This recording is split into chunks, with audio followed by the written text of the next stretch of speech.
Well, thanks, Rob. I'll take it from here. So we're going to the Middle East now. Israel says that military raids into Gaza are preparing the next stage of the operation amid fears that a ground invasion of the Palestinian enclave could spark a wider conflict. Meanwhile, the European Union leaders have urged pauses in Israel's bombing and Hamas rocket attacks so that humanitarian aid can be delivered to Gaza. Now, as the plight of the Palestinian civilians grows more desperate, the issue is whether to agree to ceasefire agreements and whether this will come before the 193-member UN General Assembly today in a draft resolution submitted by the Arab states. But for the latest news on the conflict between Israel and Hamas, we cross live now to SABC News correspondent Sarah Coates, who's in Tel Aviv. Sarah, good morning. So let's just start by just getting a sense of, what is uppermost in the minds of those in the region as we start today.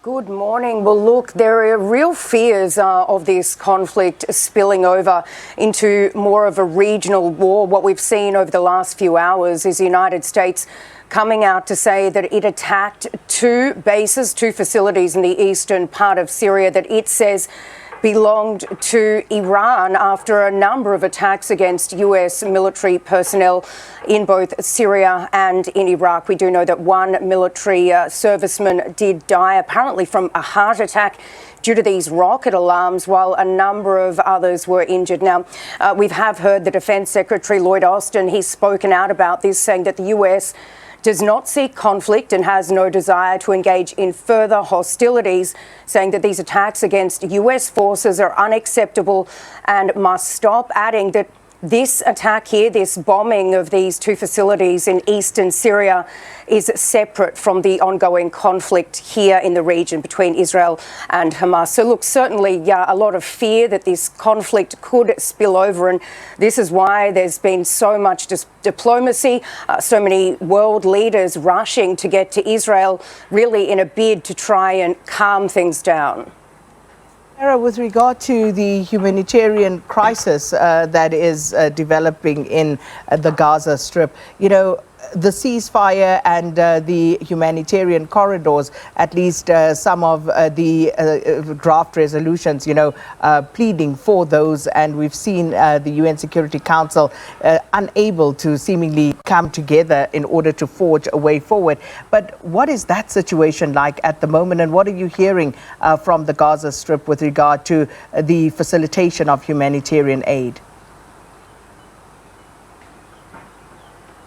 Well, look, aid groups down in the Strip say that it is an absolutely catastrophic, dire situation. We've heard from the UN's agency UNRWA, which operates within the Palestinian territories. Its Commissioner General has come out to say that hell is setting in.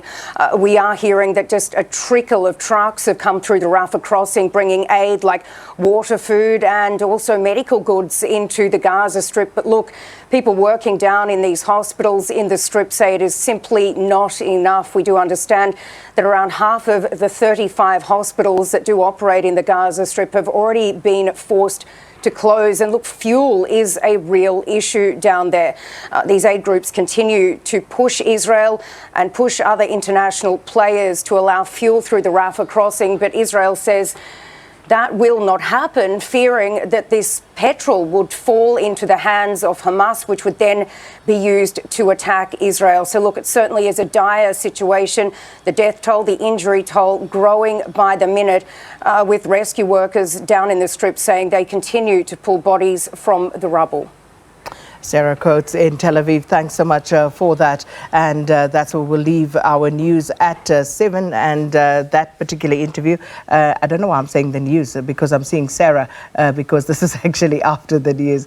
All the same, we need to take a quick break here on Morning Live. It's all this Bok Friday madness, I tell you. We're going to take a break. When we come back, we'll see where we'll have sports news and talk more about the Boks.